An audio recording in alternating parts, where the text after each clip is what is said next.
पर्युषण महापर्व प्रारंभ होने वाला है। लगभग 2 दिन का अंतर है। पर्युषण महापर्व की हम तैयारी कर रहे हैं, शुरुआत कर रहे हैं। आज का ये कार्यक्रम पर्युषण महापर्व की प्रेरणा देने के लिए है कि सभी लोग कुछ परंपराएं 3 तारीख से, कुछ 4 तारीख से पर्युषण का प्रारंभ कर रही है। तो जो जिस भी परंपरा को मानता हो, हमें उन दोनों ही दिनों में पूरी तरह से जागरूक बनना है। हमने कुछ नियम भी आपको दिए हैं, प्रेषित किए हैं, सभी को ईमेल से मिल गए होंगे। पर्युषण के दौरान कम से कम उन सभी नियमों का हम कैसे पालन कर सकते हैं, उसका लक्ष्य बनाएं। आपके पास में वो जो एक्सेल शीट भेजी गई है, उसको आप उसमें मार्क करते रहें प्रतिदिन, जिस जिस नियम का आप पालन कर रहे हैं पर्युषण के दौरान। और अच्छा है, पूरे साल भर के लिए आप संकल्प करें। नियम इतने कठिन नहीं है, सरलता से उनका पालन किया जा सकता है। तो लक्ष्य ये बनाए कि केवल 8 दिन के लिए ही नहीं, हम कैसे वर्ष भर उन नियमों का पालन कर सकते हैं। आज हम आज के इस कार्यक्रम में उत्तराध्ययन सूत्र, उसका 34वां अध्ययन है, जिसका नाम है लेशा अध्ययन।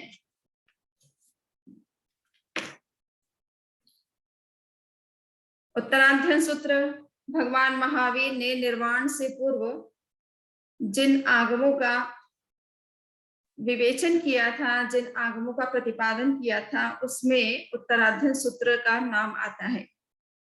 उन्होंने अंतिम दिनों में 2 दिन के लिए संथारा अनशन स्वीकार किया था, और उस अनशन के दौरान उन्होंने विपाक सूत्र और उत्तराध्ययन सूत्र, इन 2 सूत्रों का प्रणयन किया था। इन पर दोनों पर प्रवचन किए थे। उसका 34वां अध्ययन, उत्तराध्ययन सूत्र का 34वां अध्ययन है, जो विशेष रूप से लेशा के बारे में चर्चा करता है। उसे लेशध्ययनम यानी लेशा अध्ययन कहा गया है। ये लेशा आपने कई बार सुना भी होगा, इस विषय में आप जानते भी होंगे। मैं इस लेशा के बारे में कुछ बात कहूं, उससे पहले मैं कहानी आपसे बताना चाहूंगी कि एक बार अकबर ने अपनी सभा में एक प्रश्न उपस्थित किया कि ये मनुष्य किसकी प्रेरणा से कुछ कार्य करता है। सभासदों में सभी ने अपने अपने तरीके से उत्तर दिया। तब अंत में देखा अकबर ने कि बिरबल ने अभी तक कोई जवाब नहीं दिया, और जब तक बिरबल उत्तर नहीं देता है तब तक बात पूरी नहीं होती है, ना अकबर को सेटिस्फेक्शन होता है। कि उन्होंने बिरबल से कहा कि बिरबल, मैंने जो प्रश्न किया तुम्हें समझ में आ गया होगा, तुम ये बताओ कि ये मनुष्य जो है वो किसकी प्रेरणा से कार्य करता है।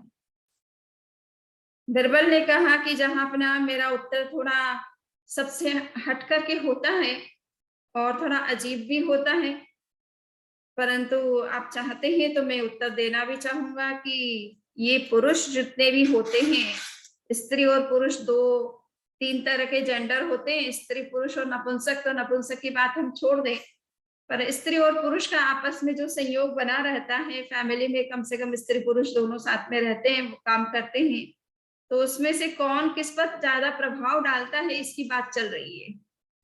तो बिरबल ने कहा कि जहां अपना ज्यादातर जितने भी पुरुष होते हैं, वो किसी न किसी स्त्री के से प्रभावित होकर के कोई कार्य करते हैं। यानी उस स्त्री की, चाहे उनकी माँ हो, चाहे बहन हो, चाहे पत्नी हो, उसकी प्रेरणा से ज्यादा काम करते हैं। अकबर को ये बात थोड़ी सी अटपटी लगी, क्योंकि वो खुद भी पुरुष हैं और वो ये नहीं चाहेंगे कि वो भी जो कुछ करते हैं वो सब अपनी बेगम की सलाह से करते हैं या उनके कहने से करते हैं। तो उन्होंने कहा, ये प्रूव करके बताइए।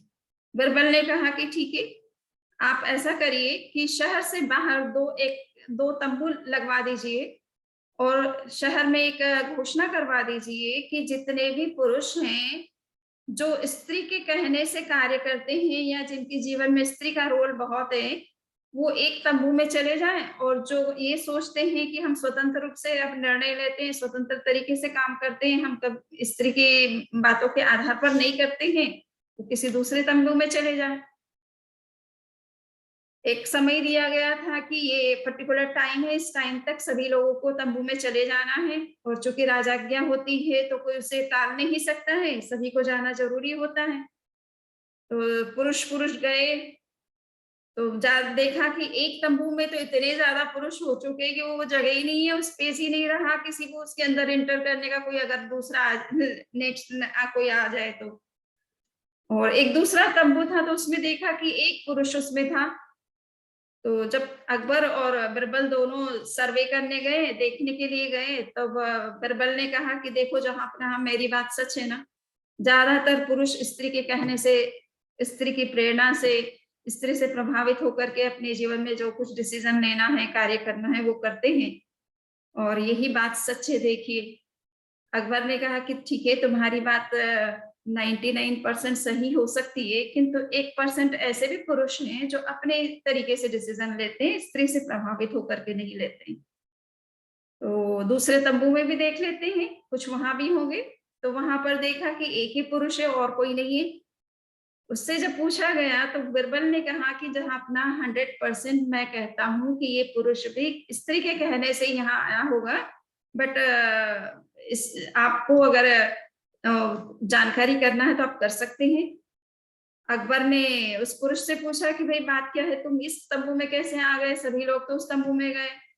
उसने कहा कि जहां अपना मैं हार्ट का मरीज हूँ, और मैं घर से जब निकला तो पत्नी ने कहा कि देखो भीड़ भाड़ वाले तंबू के अंदर मत चले जाना, कहीं सांस घुट जाएगी तो वहीं पे राम नाम सत्य हो जाएगा, इसलिए आप ऐसा करिएगा कि वहीं ऐसे किसी तंबू में जाइए जहाँ स्पेस रहे, हवा प्रकाश आपके लिए सही रहे। और इसलिए मैं इस तरफ आ गया। तो अकबर ने कहा, बिरबल ने कहा कि देख लिया जहां अपना, ये संसार में जितने भी पुरुष हैं वो सब स्त्री के कहने से ज्यादा चलते हैं। उनकी उसकी उनके पीछे बहुत बड़ी अगर कोई प्रेरणा शक्ति है तो वो स्त्री शक्ति है। तो ये एक जस्ट कहानी है। कहानी अच्छी है। स्त्री भी पुरुष से के बराबर सोच सकती है, और कभी कभी उससे आगे भी सोच सकती है। और अगर उसके कहने से कोई काम या निर्णय किए जाते हैं तो कोई बुरी बात नहीं है। परंतु हमें ये समझना है कि जिस तरह से मनुष्य के पीछे, पुरुष के पीछे एक स्त्री एक प्रेरक शक्ति के रूप में काम करती है, उसी तरह से हर जीवात्मा और हर संसारी आत्मा के पीछे भी कोई प्रेरक शक्ति है, जिसके प्रभाव में आकर के वो बहुत सारे डिसीजन लेता है, बहुत सारे उसके जितने भी व्यवहार है उससे प्रभावित होकर के होते हैं। उसकी पर्सनैलिटी जो है वो उन्हीं के आधार पर, उन्हीं उस शक्ति के आधार पर बनती है। तो वो क्या शक्ति है, वो ऐसा क्या तत्व है हमारे अंदर। तो भगवान महावीर ने 34वें अध्ययन जो उत्तराध्ययन सूत्र है उसके अंतर्गत जिस लेश्या तत्व का विवेचन किया है, वो लेश्या तत्व हमारी एक बहुत बड़ी प्रेरक शक्ति है। हमारा जितना व्यक्तित्व है, जितना व्यवहार है, जो भी हमारी सोच है, जो भी हमारे भाषा का तरीका, बोलने का जो तरीका है, व्यवहार, आपस में व्यवहार करने का जो तरीका है, इसमें बहुत बड़ा अगर रोल किसी चीज का है हमारे जीवन में तो वो है लेश्या का। लेश्या क्या चीज है ये हमें समझना है। तो कहा जाता है कि लेश्या, आपने अभी मेरे से पूर्व समी जी से कषाय के बारे में बात आप सुन रहे थे, और कषाय का एक तंत्र होता है, हमारे अंदर कषाय होता है, किंतु वो कषाय स्वतः जब तक हम उसे बाहर आने के लिए अलाउ नहीं करते हैं तब तक वो हमारे एक्शन में नहीं आता है। तो बीच में हमें ये देखना है कि हमारे अंदर कषाय होता है, किंतु वो कषाय की तरंगे लेश्या के रूप में कन्वर्ट होकर के फिर हमारे शरीर के अंदर प्रकट होती है। तो लेश्या एक बीच का एक ऐसा तंत्र है जो कि कर्म, शरीर और हमारे बाह्य जो व्यवहार है उनके बीच में संबंध बिठाने वाला जो तत्व है उसे लेश्या कहा जाता है। दो चीजें अलग अलग होती हैं, उन्हें जोड़ने वाला कोई एक तत्व होना चाहिए, तभी वो एक दूसरे के साथ में कनेक्ट हो सकती है और एक दूसरे से प्रभावित हो सकती है। हमारे जीवन पर जो है, हमारी आत्मा स्वयं बहुत प्योर कही जाती है, किंतु उस आत्मा के ऊपर कर्म शरीर का एक आवरण आया हुआ है। और कर्म शरीर के अंतर्गत मोहनी कर्म, जिसका हम नाम बहुत बार सुनते रहते हैं 8 कर्मों के अंदर। और मोहनी कर्म का काम क्या है? कषाय ये मोहनी कर्म का पार्ट है। मोहनी कर्म के 2 मूल रूप है, राग और द्वेष। और ये राग और द्वेष, क्रोध, मान, माया, लोभ, इन 4 कषायों के रूप में प्रकट होते रहते हैं। तो ये कषाय जो हमारे अंदर का है, उसको बाहर लाने के लिए हमारे अंदर एक पावर काम कर रही है, जिसे हम लिस्सा का कहते हैं। हमारे अंदर तेजस शरीर है, कर्म शरीर आत्मा है, फिर कर्म शरीर है, उसके बाद तेजस शरीर है, और उसके बाद स्थूल शरीर है। ये 4 चीजें होती है। आत्मा सबसे शुद्ध आत्म तत्व है, उसके ऊपर कर्म शरीर का एक आवरण है, और कर्म शरीर का आवरण विशेष रूप से कषाय का उसके प्रभाव है, उसके ऊपर प्रभाव है। और उस कषाय के प्रभाव के कारण से आत्मा के जो परिणाम बनते हैं, आत्मा के जो भाव बनते हैं, वो शुद्ध और अशुद्ध दोनों तरह के बनते रहते हैं। कभी कषाय का प्रभाव जब आत्मा के ऊपर बढ़ता है तो उसके परिणाम अशुद्ध बन जाते हैं। जिस समय कषाय हमारे अंदर कम रहता है, उस समय आत्मा के परिणाम शुद्ध बन जाते हैं। तो ये कषाय आपने जो सुना है, ये कर्म के तंत्र का एक हिस्सा है, और उसका जब जब आत्मा के ऊपर प्रभाव पड़ता है, तब तब कषाय हमारे अंदर में हमारे परिणामों में परिवर्तन होता रहता है, हमारे भावों में परिवर्तन होता रहता है। और ये भाव शुद्ध और अशुद्ध दोनों तरह के बनते रहते हैं। तो हमारा व्यक्तित्व इन भावों से संचालित होता है। हम जो कुछ करते हैं उसमें हमारा भाव बड़ा रोल अदा करते हैं। ज्यादातर अगर हम दूसरे ग्रंथों को पढ़ते हैं, दूसरी विचारधाराओं को पढ़ते हैं, या मनोविज्ञान को पढ़ते हैं, या हिंदू विचारधारा को पढ़ते हैं, तो ये कहा जाता है कि मन एव मनुष्यानाम कारणम बंध मोक्षयो। मन ही हमारे बंधन और मोक्ष का कारण है। मन से हम अगर बुरा सोचते हैं तो कर्म के बंधन होते हैं, मन से अगर हम अच्छा सोचते हैं तो हम कर्म मुक्ति के मार्ग पर आगे बढ़ते हैं। तो मन का बहुत बड़ा रोल है, ऐसा अन्य परंपराओं का मानना है। किंतु जैन परंपरा ये कहती है कि मन से आगे भाव तत्व है, लिस्सा तत्व है, उसका बहुत बड़ा रोल है हमारे जीवन में। मन भी एक नौकर की तरह है, वो अपने आप स्वयं कुछ नहीं करता है, उसे कोई आदेश देता है, कोई संचालित करता है, उसके अनुसार वो कार्य करता है। तो वो संचालन की जो शक्ति हमारे अंदर है, वो हमारे अपने भाव है, आत्मा के हमारे अपने परिणाम है। शुद्ध और अशुद्ध जो दोनों तरह के हमारे अंदर परिणाम चलते रहते हैं, उन परिणामों से, उन भावों से हमारा मन प्रभावित होता है, उसी से हमारी वाणी प्रभावित होती है, उसी से हमारा व्यवहार भी प्रभावित होता है। तो हमें ये देखना है कि केवल मन के ऊपर चोट करने से काम नहीं होगा। लोग कई बार मन को पकड़ने की कोशिश करते हैं, मन को रोकने की कोशिश करते हैं, मन हमारा शुद्ध रहे इसका प्रयास करते हैं, किंतु भावों की तरफ ध्यान नहीं देते कि हमारे भाव कैसे हैं, अंदर के परिणाम आत्मा के कैसे बन रहे हैं, उसमें कहीं कषाय की का प्रभाव तो नहीं है। तो इस बात की तरफ बहुत कम ध्यान देते हैं, हमारे कषाय को कम करने की तरफ हम कम ध्यान देते हैं, और मन ठीक रहे, मन में शांति बनी रहे, मन में किसी तरह का नेगेटिव विचार न आए, इस बात की ओर हम ध्यान देने का ज्यादा प्रयास करते हैं। तो जैन धर्म का विशेष रूप से तीर्थंकरों का जितना भी उपदेश है, उसका मूल प्रयोजन ये है कि हमारे भाव कितने शुद्ध रह सकते हैं, हमारे आत्मा के जो परिणाम है वो कितने पवित्र रह सकते हैं। और आत्मा के परिणामों को पवित्र रखने में हमें इस बात पर विशेष ध्यान देने की आवश्यकता होती है कि हमारे राग, द्वेष और क्रोध, मान, माया, लोभ, ये 4 प्रकार के जो कषाय हैं, इनमें कैसे कमी आ सकती है, और कमी लाने का हमारा क्या तरीका हो सकता है। तो अभी चूंकि हमारे सामने पर्युषण महापर्व सामने है, और पर्युषण पर्व का एक उद्देश्य होता है कि जागृत करना, सुप्त चेतना को जगाना, ये इसका मूल उद्देश्य होता है। हम अनेक जन्मों से अब चले आ रहे हैं।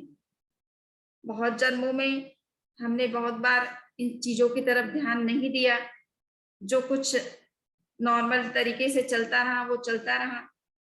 तो जागृति हमारे अंदर जब तक नहीं आती अपने अस्तित्व को लेकर के, अपने स्वरूप को लेकर के, अपने भावों को लेकर के, अपने व्यवहारों को लेकर के, तब तक हम उसमें परिवर्तन करने की बात भी नहीं सोचते हैं। तो लेशा एक ऐसा स्तर है हमारी चेतना का जहाँ की परिवर्तन की संभावनाएं हैं। हम कोई भी तरह का परिवर्तन अपने अंदर लाना चाहते हैं, अपने मन को शांत बनाना चाहते हैं, मन को शुद्ध बनाना चाहते हैं, उसके लिए भी हमारे अंदर जो भाव है वो शुद्ध होने आवश्यक है।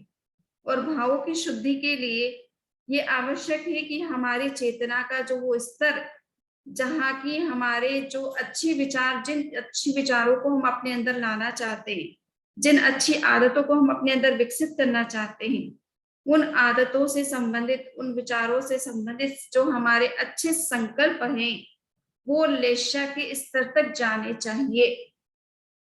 लेशा का स्तर अगर हम थोड़ा सा आप विज्ञान की भाषा में समझे तो इसको कहते हैं, ये सबकॉन्शियस माइंड है। एक तो होता है कॉन्शियस माइंड, एक है सबकॉन्शियस माइंड, और एक होता है अनकॉन्शियस माइंड, और उससे आगे है आत्मा।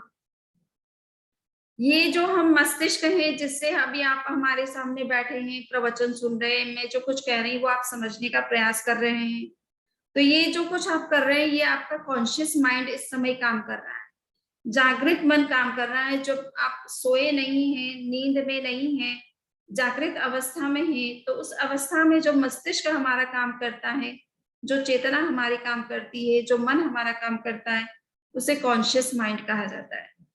किंतु जब हम नींद में होते हैं या ध्यान में होते हैं, उस समय हमारा अनकॉन्शियस माइंड ज्यादा काम वर्क करता है। और अनकॉन्शियस माइंड के अंदर अगर कोई बात चली गई, कोई चीज बैठ गई, तो वो चीज जरूर हमारे व्यवहार में आना शुरू हो जाती है। कहा जाता है कि अनकॉन्शियस माइंड इतना सरल होता है, इतना सहज होता है, उसे जो कुछ आप कहेंगे वो उसको यस ही करेगा, नो कभी नहीं करेगा। यानी आप अगर चाहेंगे कि नहीं मुझे क्रोध नहीं करना है, ये आप अगर संकल्प कर लेते हैं और सोने से पहले संकल्प को एक बार नहीं 9 बार दोहरा लेते हैं, तो वो धीरे धीरे जब आप सो जाते हैं, नींद की अवस्था में होते हैं, तो ये संकल्प आपके अनकॉन्शियस माइंड में प्रवेश कर, सबकॉन्शियस माइंड में जाने लगता है।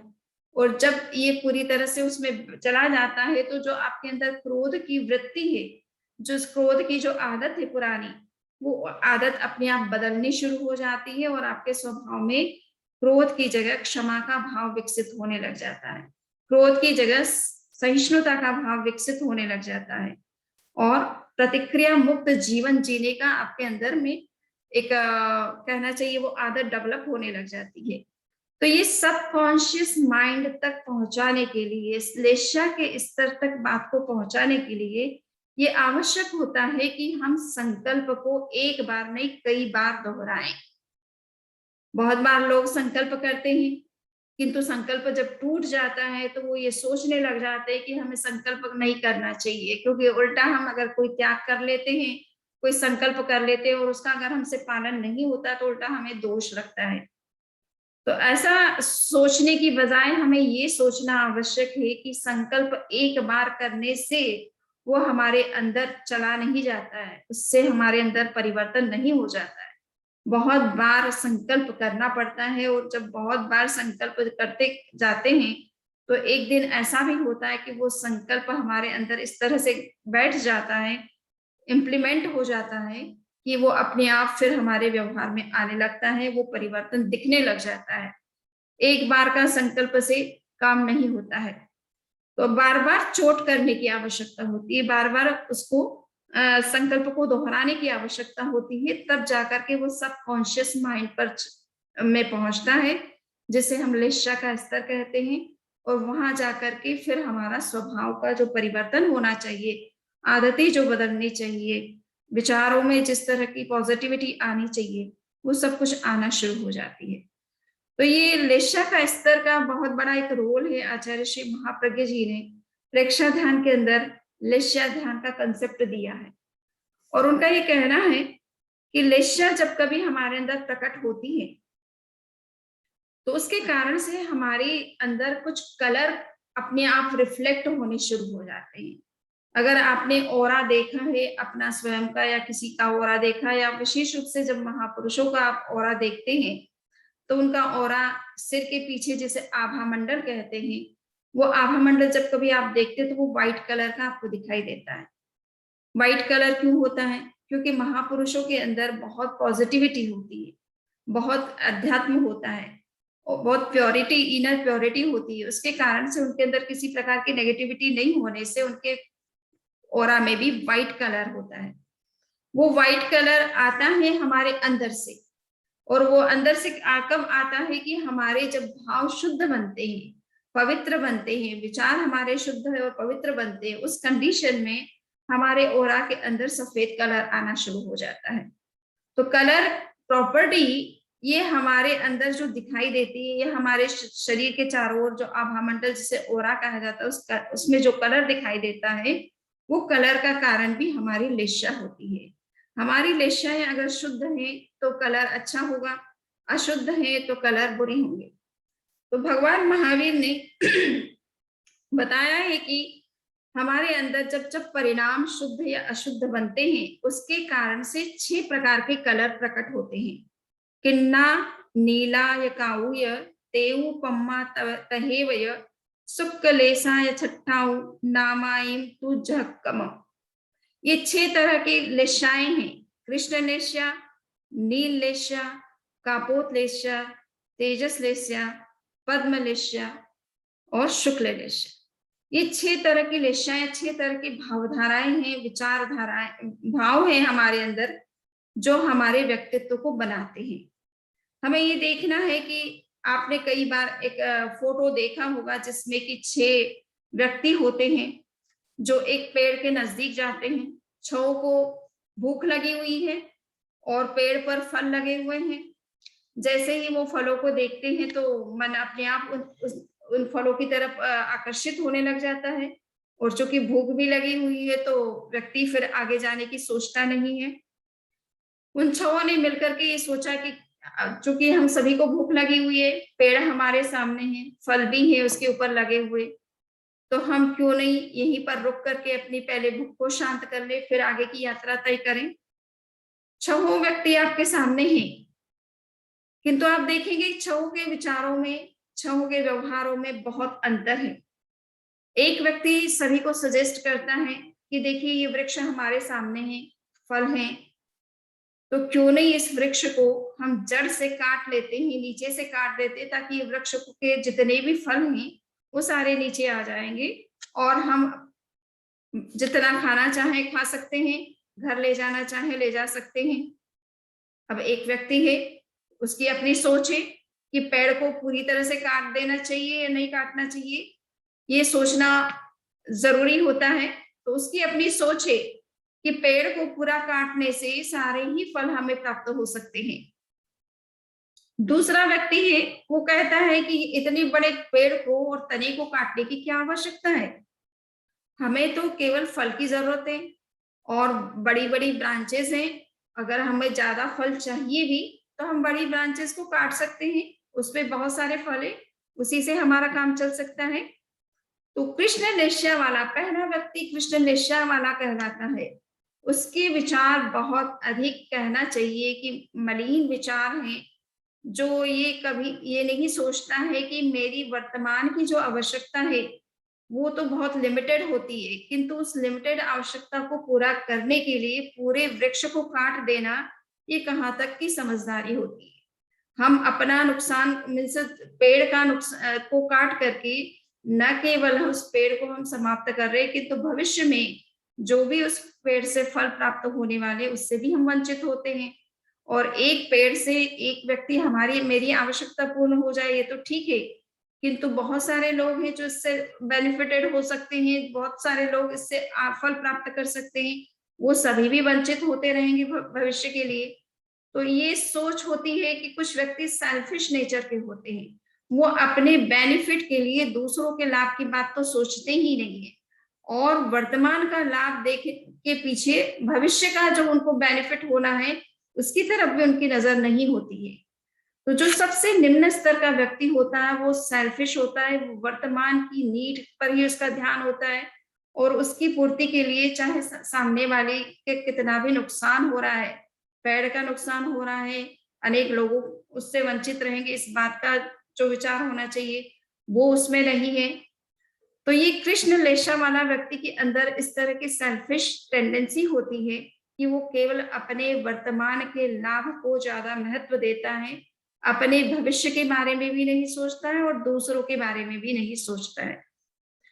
किंतु जो नील लेशा वाला व्यक्ति होता है उसका सजेशन होता है कि देखिए ब्रांचेस बहुत बड़ी बड़ी ब्रांचेस है जिसमें बहुत सारे फल है, हम उसी को काट लें, उसमें भी बहुत सारे फल हमें मिल जाएंगे। तो ये नील लेशा वाला व्यक्ति भी यद्यपि पहली लेशा की कंपैरिजन में बहुत अच्छा विचार है उसका, परंतु वो भी सही नहीं है कि इतनी बड़ी ब्रांच के ऊपर जितने फल हैं वो भी उनकी जरूरत नहीं है, किंतु अनावश्यक उन ब्रांचेस को काट करके पेड़ को नुकसान पहुंचाना ये भी एक विचार सही नहीं है। तीसरा व्यक्ति उनसे कहता है कि बड़ी ब्रांचेस की भी जरूरत क्या है, अगर हमें इतने फल हमें मिल भी जाएंगे हम खा तो नहीं पाएंगे, वो अनावश्यक सड़ेंगे, हम उसे फेंकेंगे। इसकी अपेक्षा अच्छा है कि जो छोटी ब्रांचेस है जितना हमें फल चाहिए उस हिसाब से वो ब्रांचेस काट ली जाए। तो तीसरा व्यक्ति जो है कापोत लेशा वाला कहलाता है, उसकी विचारधारा यद्यपि परिष्कृत मानी जाती है किंतु वो भी एक सीमा तक सही नहीं मानी जाती है। कहा जाता है कि अगर हम पूरी इस छोटी ब्रांचेस को काटें तो वो भी सही नहीं होता है, हम पेड़ को नुकसान पहुंचा करके फल प्राप्त क्यों करें, हमें केवल फल चाहिए, हम फलों को ही क्यों नहीं तोड़ ले, हम ब्रांच को क्यों काटें। तो चौथा व्यक्ति जो तेजोलेशा वाला होता है उसमें थोड़ा विवेक होता है, धर्म दृष्टि होती है, वो धर्म को समझता है, तत्व को समझता है और ये सोचता है कि हमारी जरूरत क्या है, हम केवल उतना ही ले, उससे ज्यादा लेने की कोशिश हम क्यों करें। तो वो धार्मिक व्यक्ति है जो तेजोलेशा वाला होता है। कहा जाता है कि धर्म की शुरुआत कहाँ से होती है, जब व्यक्ति के अंदर तेजोलेशा प्रकट होती है तब उसके अंदर धर्म प्रकट होता है, तब उसके अंदर विवेक चेतना का जागरण होता है। कितना जरूरी है कितना जरूरी नहीं है इसकी सीमा रेखा वो निश्चित कर पाता है। तो ये जो धर्म चेतना जिसमें जागृत होती है वहीं से तेजोलेशा का प्रारंभ होता है, या तेजोलेशा जब व्यक्ति के अंदर प्रकट होती है तब उसके अंदर धार्मिक चेतना का विकास होता है, विवेक चेतना जागृत होती है और वो सही और गलत के बीच भेद रेखा करता है और गलत से बचने की कोशिश करता है, जो सही है उसको आचरण में लाने का प्रयास करता है। तो ये चौथा व्यक्ति तेजोलेशा वाला है जो ये सोचता है कि नहीं हमें छोटी ब्रांचेस भी काटने की आवश्यकता नहीं है, पेड़ को किसी प्रकार से नुकसान पहुंचाने की जरूरत नहीं है, हमें जितने फल चाहिए हम तोड़ करके ले सकते हैं।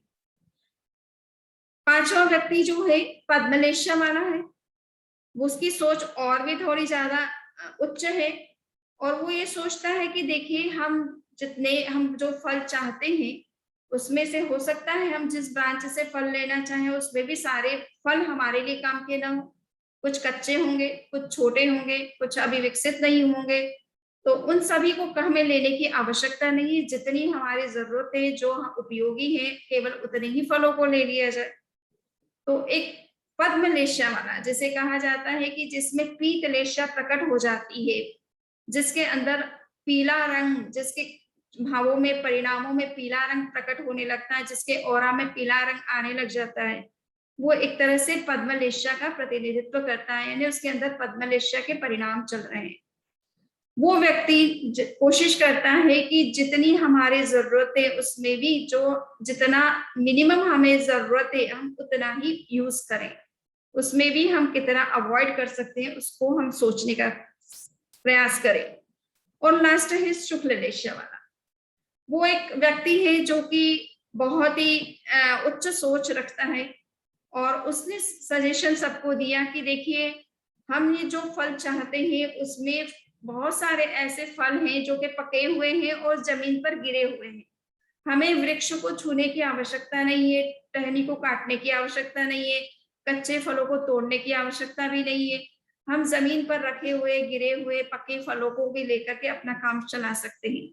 तो ये शुक्ल लेशा वाले परिणाम वाला व्यक्ति इस तरह की उच्च सोच रखता है कि बिना किसी को कोई तरह का कष्ट दिए हम क्या अपनी आवश्यकता की पूर्ति कर सकते हैं, हमारी अपनी जरूरतें पूरी कर सकते हैं। उस तरह की सोच रखने वाला व्यक्ति एक तरह से पद्म लेशा वाला शुक्ल लेशा वाला कहलाता है। 10वें कालिक सूत्र में भगवान महावीर ने जब साधु के चर्या बताई, भिक्षाचर्या बताई, तो उसमें उन्होंने एक बात ये कही कि वयं च वित्तिम लब्धामो नय कोई हम मई अहा गड़े सूरियंती पुफेसो भमराजहा। मनुष्य को या साधु को जब अपना जरूरत की आवश्यकता की पूर्ति करनी हो तो उसको पूर्ति करने का उसका क्या तरीका होना चाहिए। तो उन्होंने कहा कि वयं च वित्तिम लब्धामो नय कोई हम मई। साधु को हमेशा इस बात का ध्यान रखना चाहिए कि उसकी कोई भी जरूरत है, चाहे वो भोजन उसकी जरूरत हो, चाहे कपड़े की जरूरत हो, चाहे मकान की जरूरत हो, चाहे कोई अन्य उपयोगी सामग्री उसे चाहिए, वो जब गृहस्थ के यहाँ जाए तो वो ये देखे कि उस चीज को लेने से गृहस्थ को कोई दिक्कत नहीं होनी चाहिए, उनको कोई कष्ट नहीं होना चाहिए, उनको कोई तरह की कमी नहीं होनी चाहिए। इस बात का विवेक करके उनसे कोई चीज ले। ऐसा नहीं कि वो देना चाहता है तो उससे सारी कुछ ले ले।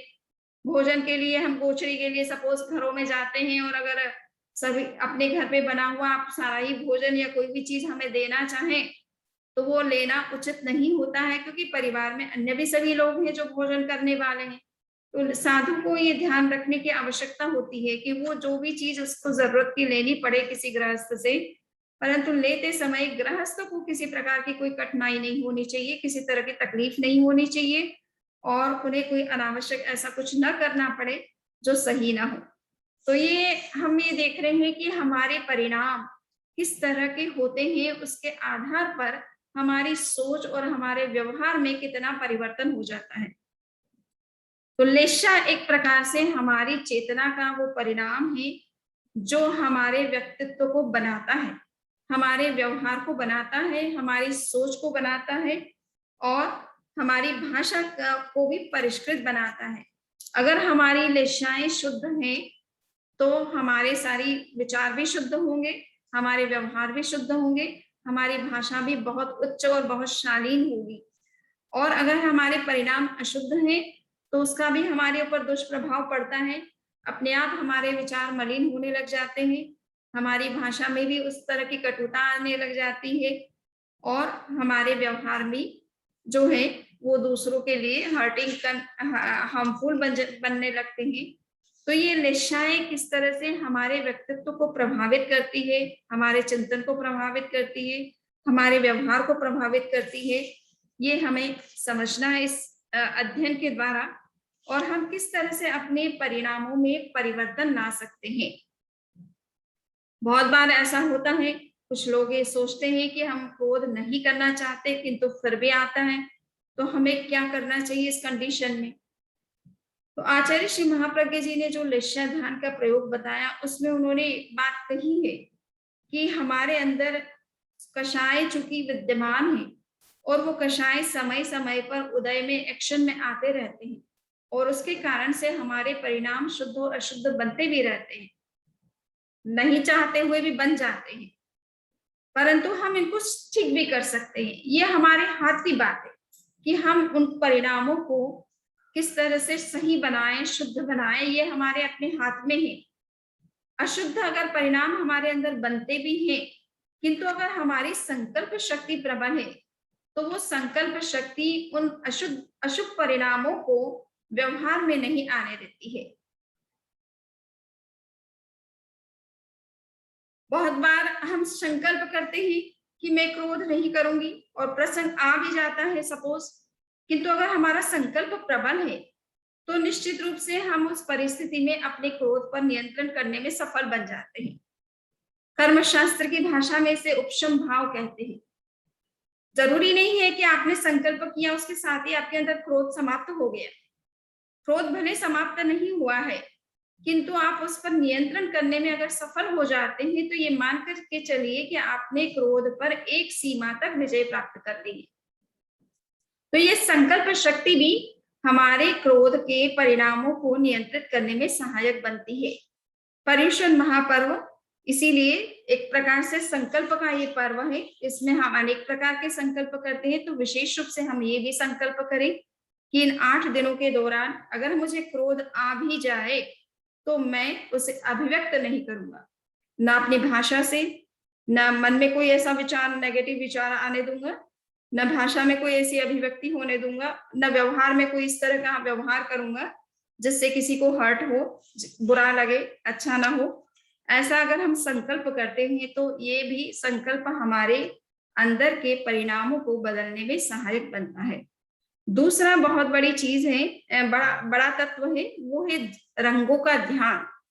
हम इन जैसे हमने लेशा के रंग देखे, कृष्ण लेशा का मतलब है काला कलर, नील लेशा का मतलब है नीला कलर, कापोत लेशा का मतलब है कि कबूतर का जो पीजन कलर होता है वो कलर, और तेजोलेशा का मतलब है जो सुबह का सूर्य उगता है उस समय जब सन उदित होता है तो उस समय उसका नारंगी कलर होता है, उसकी रश्मियां नारंगी कलर की होती है, ऑरेंज कलर की होती है। वो कलर उसको तेजोलेशा का कलर कहा जाता है। पद्मलेशा का कलर पीला कलर होता है, येलो कलर का, चाहे वो गोल्डन कलर कह दो, चाहे नींबू का जो कलर होता है वो पीला कलर, और शुक्ल लेशा श्वेत कलर। तो हम ये देख रहे हैं कि 3 लेशाएं भगवान महावीर की हिसाब से कृष्ण, नील और कापोत, ये 3 लेशाएं एक प्रकार से तब हमारे अंदर प्रकट होती है जब हमारे अंदर कषाय प्रबल होता है, चाहे क्रोध हो, चाहे मान हो, चाहे माया हो, चाहे लोभ हो। ये 4 कषायों की जब अधिकता होती है हमारे अंदर, तब ये 3 प्रकार की लेशाएं, 3 प्रकार के परिणाम हमारे अंदर बनते रहते हैं। और जब ये कषाय कम रहता है, मंद हो जाता है, उस पर हमारा नियंत्रण हो जाता है, वो जब एक्शन में नहीं आता है, तो हमारे आत्मिक परिणाम अत्यंत शुद्ध निर्मल रहते हैं। तो जब कभी आप सामायिक करते हैं, ध्यान करते हैं, स्वाध्याय करते हैं, जप करते हैं, तप करते हैं, भगवान की भक्ति करते हैं, पूजन करते हैं, इन सभी समयों में आपके ये परिणाम शुद्ध रहते हैं। क्यों? क्योंकि उस समय क्रोधादि कषाय आपके शांत अवस्था में रहते हैं। जब आप किसी वीतराग